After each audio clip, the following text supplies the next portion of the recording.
আমরা ঠাকুরকে কল্পনার জগতে রেখে দিই, ঈশ্বর ভগবান কাল্পনিক একটা কিছু জানো, কিন্তু ঠাকুর কিন্তু তা বলেননি। ঠাকুর ঠাকুর ঘরে শুধু বন্দি নাই, ঠাকুর আছেন আমার সদা আমার সঙ্গে, আমার মনের মধ্যেই তার বাস।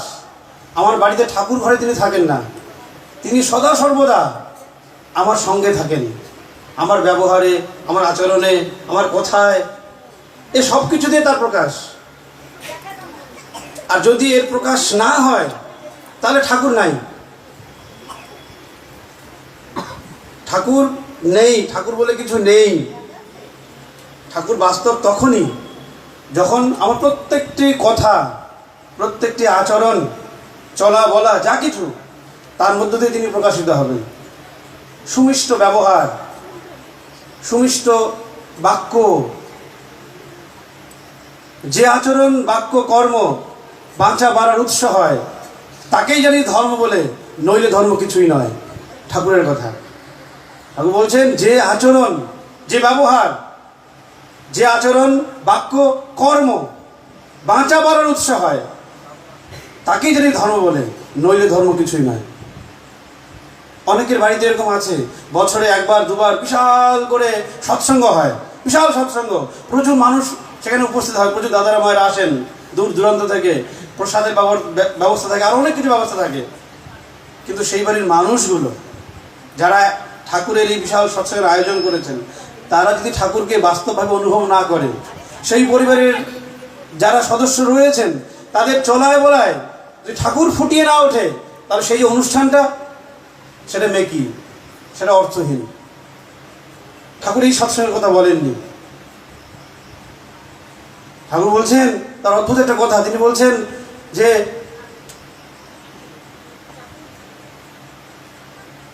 কথাটা এরকম যে অনুষ্ঠানটা যদি আমাদের কাছে বড় হয়ে দাঁড়ায়, বাস্তবে তার প্রকাশ কিছু না হয়, আমাদের চলায় বলায় আচরণ নেই, তাহলে তার মূল্য নাই।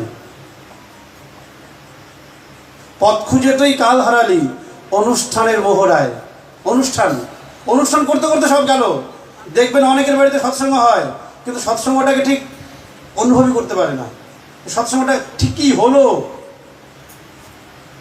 সৎসঙ্গ হচ্ছে, পরিবারের ছেলে মেয়ে নাই, তারা হয়তো কোথাও আড্ডা দিচ্ছে, বাড়ির গার্জিয়ানরা রয়েছে, পরিবারের যে অন্যান্য সদস্যরা তারা নাই, তারা বুঝতেও পারছে না যে কি হলো। কত দূর দূরান্ত থেকে দাদারা মায়ের এসে কত কি এখান থেকে নিয়ে গেলেন, শ্রদ্ধা রীতিদাদের কাছ থেকে কত কিছু শুনলেন, কত অমূল্য কথা, অমৃত কথা, কিন্তু সেই পরিবারের মানুষগুলো তারা কিছুই পেলেন না। তাহলে সেই পরিবারের কাছে এই সৎসঙ্গটা নিরর্থক, অর্থহীন। পথ খুঁজে তুই কাল হারালি অনুষ্ঠানের মোহরায়, অনুষ্ঠানই বসলো পেয়ে পাওয়া যে গেল গোল্লায়। অনুষ্ঠানটা হলো, টাকা পয়সা খরচ হলো, কিন্তু লাভ কিছু হলো না। এটা যেন না হয়। আমাদের চলা বলা আচার আচরণ এগুলো যেন আমরা সুন্দর করতে পারি। একটা সিম্পল কথা আমরা অনেকেই ব্যবহার করি, অনেকেই, বিশেষ করে মায়েরা তো সাংঘাতিকভাবে। সংসার করতে গিয়ে নানান সমস্যা তৈরি হয়। এই কথাটা প্রায় অনেক মায়ের কাছ থেকে শোনা যায়, সেটা হচ্ছে যে উচিত কথা বলতে আমি বাপকেও ছাড়ি না, শ্বশুর শাশুড়ির মধ্যে কোন কথা, মানে উচিত কথা বললে পর উনি কাউকেই ছাড়েন না। ঠাকুরকে জিজ্ঞাসা করে যে ঠাকুর উচিত মানে কি? ঠাকুর বলছে উচিত মানে যাতে মিলন আসে, যাতে সম্পর্ক মধুর হয়, তিক্ত হয় না, মধুর হয়, সেটা হচ্ছে উচিত। তার মানে আমার শাশুড়ি মার সঙ্গে সমস্যা হচ্ছে, আমার শ্বশুরমশাইয়ের সঙ্গে সমস্যা হচ্ছে, প্রতিবেশীর সঙ্গে আমার সমস্যা হচ্ছে, তাহলে এটা তিক্ততা তৈরি হচ্ছে। মধুর পরিবেশ কী করে হবে, কেমন করে হবে? শেষে আচার্যদেব এই কিছুদিন আগেই আমরা বসেছিলাম, আচার্যদেব বলছেন, তিনি গল্প করছেন, তিনি বলছেন আমরা একে অপরের ওপর দোষটা পাই, একে অপরের ওপর মানে সে এটা কেন করে না, সেটা করলেই তো এরকম হয়ে যায়, তাহলে কোনো কেচাল নেই, কোনো ঝামেলা নাই, কোনো গণ্ডগোল নাই। আচার্য বলছেন যে অন্যকে ঠিক করার দায়িত্ব কোনোটাই আমাদের নাই, আমরা পারি না, কিন্তু নিজের ওপর কিন্তু অস্ত্র চালাতে পারি।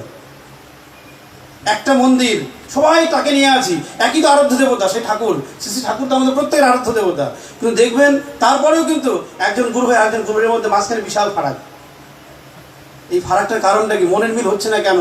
তার কারণ হচ্ছে ওই মাঝখানে রয়েছে ইগো। মাঝখানে ইগো বাস করে আছে। ওই ইগোটাকে বাদ দিয়ে আমরা যেতে পারছি না, পৌঁছতে পারছি না একে অপরের কাছে, আমরা আলিঙ্গন করতে পারছি না একে অপরকে। ইগোটাকে সরাতে হবে। আমার কিছু নাই, আমি কিছু চাই না। কে আমাকে হিংসা করে, কে আমার প্রতি বিদ্বেষ মনোভাবাপন্ন, কে আমার ভালোটা সহ্য করছে না, এগুলো দেখারই দরকার নাই। আমি যেন আমি মন প্রাণ দিয়ে সবাইকে ভালোবাসতে পারি। আর সবাইকে কি সবাইকে ভালোবাসা যায়? সবাইকে অভিযোগ করে নেওয়া যায়? তাকে করা যায়, তাকে আপন করি, তাকে আপন করে নেশায় উদ্বেল হয়ে উঠি, পাগল হয়ে উঠি। দেখা যাবে এদের কারোর খারাপটা আমার চোখে ধরা পড়বে না। তাকে অমন্তরে ভালোবাসতে হবে, তাকে নিয়ে চলতে হবে। আর আচার্যদেরকে অনুভব করতে হবে। আচার্যদেরকে অনুভব না করলে ঠাকুরকে জানা যাবে না, ঠাকুরকে বোঝা যাবে না। ঠাকুর আর আমাদের ভগবান শ্রীকৃষ্ণ একই কথা। ঠাকুর আমাদের জীবনে এত প্রয়োজন কেন? এই জন্যই প্রয়োজন কারণ আচার্যদেব রয়েছেন বলে। ঠাকুর আচার্যদেবকে নিয়ে এলেন। ভগবানের স্বরূপ কি, তিনি কি চান, আমি কি করলে তিনি খুশি হতে পারেন, তাকে আমি খুশি করতে পারি, তাকে বাস্তব জীবনে আমি তাকে তুষ্ট করতে পারি। তাকে তুষ্ট করার ভিতর দিয়ে আমার জীবনকে আমি উপলব্ধি করতে পারি। এই বাস্তবভাবে ঈশ্বরকে তুষ্ট করতে গেলে, পুষ্ট করতে গেলে, তাকে খুশি করতে গেলে ওই জীবন্ত আচার্যকে লাগবে, জীবন্ত ঠাকুরকে লাগবে। আচার্যদেবকে যদি না বুঝি, তার খুশিতে যদি না চলি, তা ঠাকুরকে আমি কোনোদিন জানতে পারবো না। এই জানাটা অজানাই থেকে যাবে। ভাবের ঘরে ঘুরতে থাকবো, শুধু ভাবের ঘরে। এরকম অনেক ঠাকুরের মানুষ আছে, কিছুদিন দেখা যায় দারুণ ঠাকুর ঠাকুর করছে, মাঝখানে হারিয়ে যায়, কোথায় যেন নাই নাই নাই, তারা খোঁজই পাওয়া যায় না। পরিবারগুলো ছন্নছাড়া হয়ে যায়, পরিবারগুলো ঠিকঠাক ঠাকুরকে অনুভব করতে পারে না। আমরা পরবর্তী প্রজন্মের কাছে ঠাকুরকে তুলে ধরতে পারি না, কারণ বাস্তবভাবে ঠাকুরের প্রতি যে বোধ, যে ভালোবাসা, যে নিষ্ঠা, সেটা সৃষ্টি হয়নি। আচরণগুলো ঠিকঠাক যদি না হয়, আমাদের ব্যবহার ঠিকঠাক যদি না হয়, আমাদের দাম্পত্য জীবন, স্বামী স্ত্রীর দাম্পত্য জীবন যদি মধুর না হয়, মধুর করে না তুলতে পারি ঠাকুরকে ধরে, তাহলে ছেলেমেয়েরা কি শিখবে? ছেলেমেয়েরা একদিন প্রশ্ন করবে। আমি যদি আমার স্ত্রীকে কষ্ট দিই, আমার ছেলে আমার মেয়েই তো আমাকে প্রশ্ন করবে, করবেই। আমি যত জ্ঞানের কথা বলি না কেন, এই জ্ঞানের কথা তারা শুনবে না কিছুতেই। যদি আমার স্ত্রীকে তেমনভাবে ভালোবাসতে না পারি, ঠাকুর যেমন করে বলেছেন, আচার্য তো যেমন করে তার স্ত্রীকে ভালোবাসেন, একদম বাস্তব কথা ঠাকুরের। ঠাকুর বলছেন, স্বামীতে স্ত্রীর নাইকো শ্রদ্ধা, স্ত্রীতে স্বামীর নাইকো টান, এমন কোনো সংসারে শ্রদ্ধা হারা হয় সন্তান। ঠাকুর করে বেড়াচ্ছি, খুব ঠাকুর করছি, কষ্ট হয়, দুঃখ হয় ছেলেমেয়েরা যখন ঠাকুর করে না, তারা যখন ঠাকুরকে অনুভব করে না, বোঝে না। আমি এত মানুষকে ঠাকুরের কথা, ঠাকুরের পথে নিয়ে আসলাম, এত মানুষকে ঠাকুরের কথা বললাম, আমার নিজের ছেলেমেয়ে ঠাকুর করছে না। কারণটা কোথায়? কারণটা ওখানেই। আমি আমার দাম্পত্য জীবনে ঠাকুর যেমন চেয়েছেন তেমন করে আচরণ করিনি। আমাদের দাম্পত্য জীবন তেমন তোর ছিল না। তাই দাম্পত্য জীবন যদি সুন্দর না হয়, ঠাকুর যেমন বলেছেন তেমন করে বাস্তবিক যদি না হয়, তাহলে আমার সন্তানরা কিন্তু ফাঁকি দেবে, ঠাকুরকে অনুভব করবে না, আমার কথা শুনবে না। আমি যত কিছু যাই বলি না কেন, যতই তাদেরকে বই পড়াই না কেন, যাই বলি না কেন, কিচ্ছু হবে না।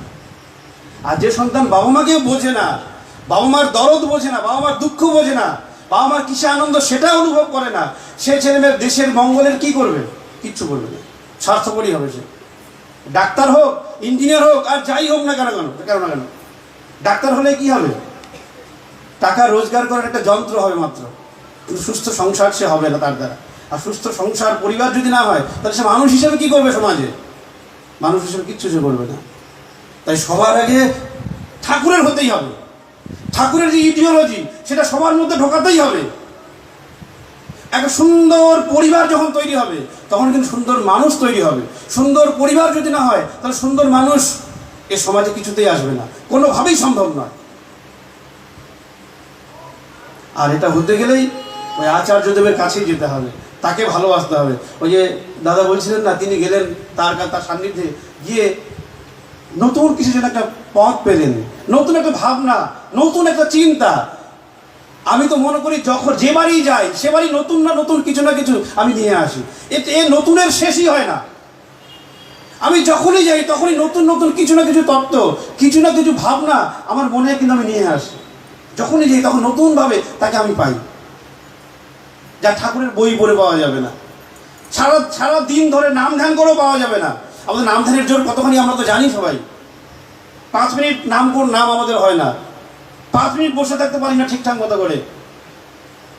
আর ঠাকুরের যে প্রসেস, যেভাবে নাম করতে হয়, ইষ্টবিধি করতে হয়, প্রার্থনা করতে হয়, এটা তো আরও হয় না। এতজন দাদারা মায়েরা আছি, ঠাকুর যেমন করে বলেছেন সে উষায় উঠে প্রথমে নাম করতে হয়, তারপরে ইষ্টবিধি করতে হয়, তারপরে প্রার্থনা করতে হয়। এখানে বলুন তো কজন করেন এরমভাবে? 7টার সময় উঠি, 8টার সময় উঠি, তারপরে তারপরে আমরা ইষ্টবিধি করি। কোথায় হলো? ঠাকুর বলছেন প্রথমে নাম, তারপরে ইষ্টবিধি, তারপরে প্রার্থনা। তবেই তো ঠাকুরকে অনুভব করতে পারবো, তবেই তো ঠাকুরকে জানতে পারবো। তাহলে এই জানাটা অত সহজ নয়, এটা বই পড়ে হবে না। এটা আচার্যদেবের প্রতি ভালোবাসা, তার প্রতি নিষ্ঠাতে এটা সহজে হবে, নইলে